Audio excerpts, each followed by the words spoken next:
Contamos con la presencia de Ángeles Díez. Leeré un poquito el currículum, un poco largo. Ella es doctora en Ciencias Políticas y Sociología de 1997, actualmente profesora del Departamento de Cambio Social de la Facultad de Ciencias Políticas de la Universidad Complutense de Madrid. Si hiciéramos una encuesta en la calle, en los bares, en la universidad, en los centros de trabajo y preguntáramos sobre la opinión que merecen los medios de comunicación de masas, nos encontraríamos con respuestas muy negativas. Nos dirían: los medios mienten, los medios censuran, los medios nos manipulan. Si hay tal descrédito de los periodistas, si además todos somos conscientes de que los medios nos mienten, nos engañan, nos manipulan, ¿cómo es que seguimos creyendo lo que nos cuentan los periodistas? ¿O cómo es que sin creerles nos comportamos como si los creyeran? La prensa no se vende si las empresas de medios se están perdiendo dinero continuamente. La otra pregunta es: ¿cómo es posible que sigan subsistiendo? ¿Cómo es posible que todavía tengamos periódicos, que todavía tengamos radios y que, estando en crisis las grandes empresas mediáticas, sin embargo, se mantengan? Bueno, nos creemos lo que nos dicen o, sin creerlo, actuamos como si lo creyéramos porque necesitamos entender el mundo para vivir en él. Y siendo cada vez más débiles los lazos sociales, los medios masivos son quienes han acabado por monopolizar el relato del mundo. La labor del periodismo en el capitalismo es fundamentalmente elaborar relatos coherentes que destruyen a su vez la posibilidad de otros relatos que vengan de otras fuentes que no sean el poder político y el poder económico. No podemos entender lo que son y la función que cumplen los medios de comunicación de masas separados del tipo de sociedad y de las relaciones de poder que se dan en la sociedad. La función que cumplen es la de fabricar el consentimiento, la aceptación. Y si nos preguntamos qué es lo que hay que consentir, qué es lo que hay que aceptar, bueno, la respuesta es bastante sencilla: hay que aceptar la desigualdad, hay que aceptar la explotación.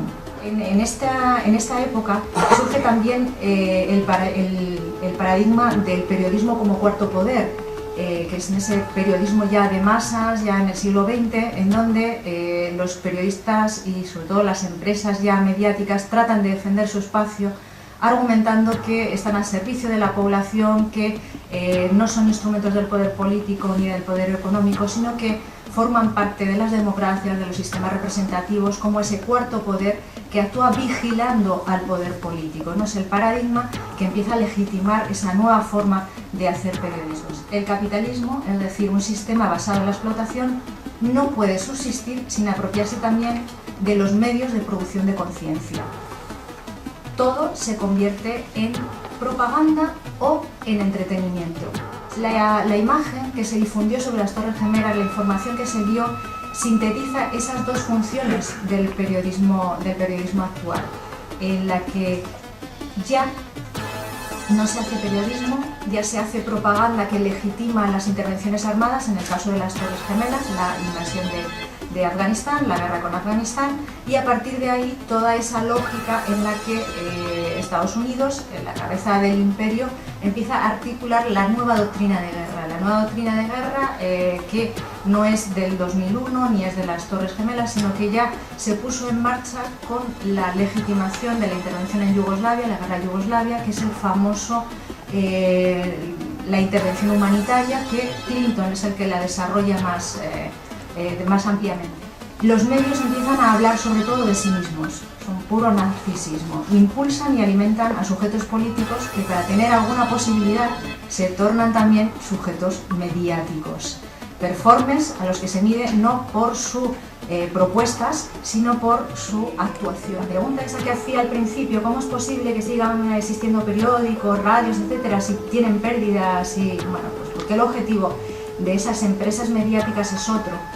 Y es un objetivo doble. Por un lado, mantener y reproducir los intereses de el grupo de empresas del que forman parte esa corporación, esa red de empresas, y por otro lado la reproducción propia del sistema, es decir, que no puede ser cuestionado en lo sustancial. En el caso de los medios privados se identifica la pluralidad, el que haya muchos medios privados con que haya pluralidad, cosa que es totalmente falsa. Hay 6 grupos mediáticos que son los que controlan toda la información, casi el 99% de la información que circula por el mundo. Toda la información está construida, está elaborada. Es un recorte de realidad que tiene...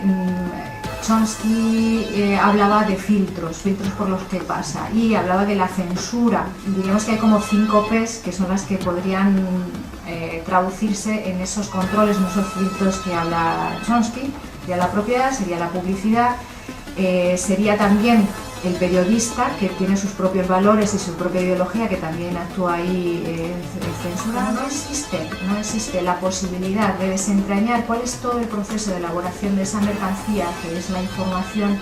Prácticamente no hay ningún control social de la... Y esto nos lleva a plantear que los medios no están al servicio del poder, sino que son una de las formas en las que el poder se expresa y mediante la que se puede reproducir, reduciendo las resistencias. También me diréis, bueno, pero entonces ¿esto qué? No hay salida, o sea, estamos atrapados, no hay posibilidad. Bueno, los medios no son omnipotentes, no es eso. La gente está dominada por el capitalismo, los medios de comunicación de masas son solo una de las vías a través de las que se ejerce ese control. De la misma forma que nos podemos apropiar de los medios de producción, también podemos hacerlo de los medios de comunicación, siempre teniendo en cuenta que esto sería parte de un proceso revolucionario general, no aislado. El objetivo tiene que ser recuperar la comunicación como un derecho humano, como aquello que nos puede llegar a liberar de esta maquinaria infernal, que es una maquinaria de guerra, que es la maquinaria de apropiación de nuestras conciencias, de disciplinamiento y de sometimiento.